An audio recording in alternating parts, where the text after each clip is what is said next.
Hey, vous savez, dans les années 90, le Club Dorothée a considérablement marqué l'histoire de la télévision française. Grâce à cette émission sur TF1, la France a pu découvrir des dizaines et des dizaines de séries cultes qui ont marqué les petits et les grands. Aujourd'hui, nous allons parler de l'une d'entre elles, avec un manga que tout le monde connaît. Il est d'ailleurs encore diffusé sur les chaînes Manga, NT1 et No Life. Je veux bien sûr parler de City Hunter.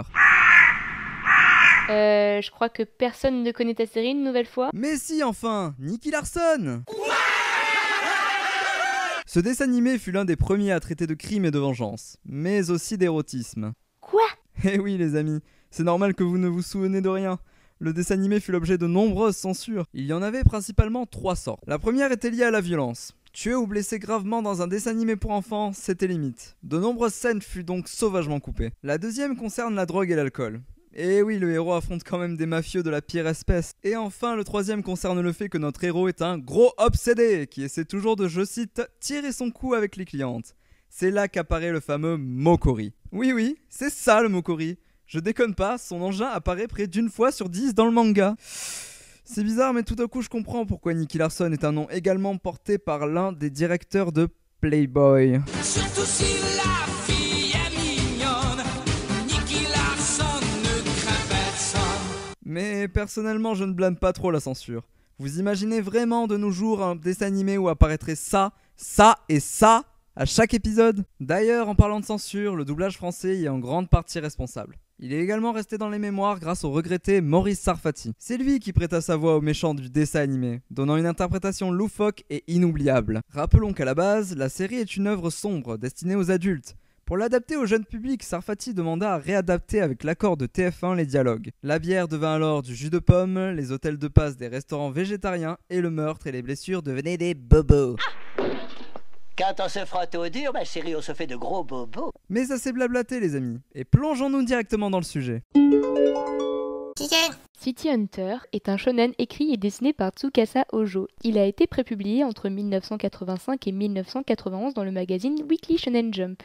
Il est rapidement adapté en série télévisée d'animation de 140 épisodes par le studio japonais Sunrise qui démarre la diffusion en 1987 et qui durera jusqu'en 1991. Tsukasa Ojo, c'est aussi la série Katsai, dont on retrouve des allusions dans City Hunter, également d'autres histoires comme Splash et Le Temps des Cerisiers qui sont des histoires romantiques qu'il rédige en même temps que City Hunter. Puis il revient des histoires d'action avec Rash et l'épopée de guerre La Mélodie de Jenny. En France, la série a été diffusée à partir de novembre 1993 sur TF1 dans l'émission du Club Dorothée sous le nom de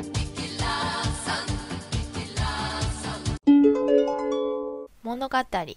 Tokyo dans les années 80-90. Ryo Saeba est un homme de l'ombre, un nettoyeur. Filature, garde du corps, parfois meurtre, il accepte n'importe quel travail du moment que le cœur du client fait vibrer le sien. Un jour, son partenaire Hideyuki Makimura est assassiné par le cartel Union TOP. Sa sœur Kaori décide alors de prendre la relève de son frère comme partenaire de Ryo. Dès ce moment, ce dernier s'efforcera de ne plus tuer. L'histoire tourne principalement autour de la relation Ryo-Kaori et des missions qu'accomplit Ryo, en général volée au secours d'une belle jeune fille en difficulté. Il a pour principe de ne jamais accepter les clients masculins, même s'il n'a plus un rond et rien à manger. La seule chose qui le motive est une belle femme, ce qui bien sûr exaspère Kaori. Il consent tout de même en des rares occasions à aider les hommes et les enfants. Ryo Saeba ou Nicky Larson est le héros de l'histoire. On fait appel à ses services avec le nom de code XYZ. C'est un tireur d'une adresse exceptionnelle, il possède des facultés incroyables, entend tout et voit tout. Ryo est en plus un homme extrêmement intelligent, avec lui rien n'est fait au hasard. Enfin c'est surtout un dragueur et un obsédé. C'est pour tromper ses adversaires qu'il prend l'air idiot et court les filles. Kaori Mikamura, dite Laura dans la version française, est la petite sœur du défunt partenaire de Ryo. Plutôt garçon manqué et maladroite, elle peut faire cependant une partenaire redoutable. D'abord juste énervée par les amourettes de Ryo, elle éprouve finalement de la jalousie. Au niveau de la baston, elle est incapable de se servir des armes à feu. Quand elle réussit ses coups, c'est uniquement grâce à la chance. Les clientes de Ryo sont pour la plupart de très jolies femmes, des actrices, des filles à papa que Ryo sauve toujours aux dépens de sa vie. Généralement, il tombe sous le charme de chacune. Au début, elles le repoussent, mais finalement finissent par l'apprécier et même à lui faire des avances. Les méchants ont quasi tous une allure de yakuza, et sont plus ou moins similaires.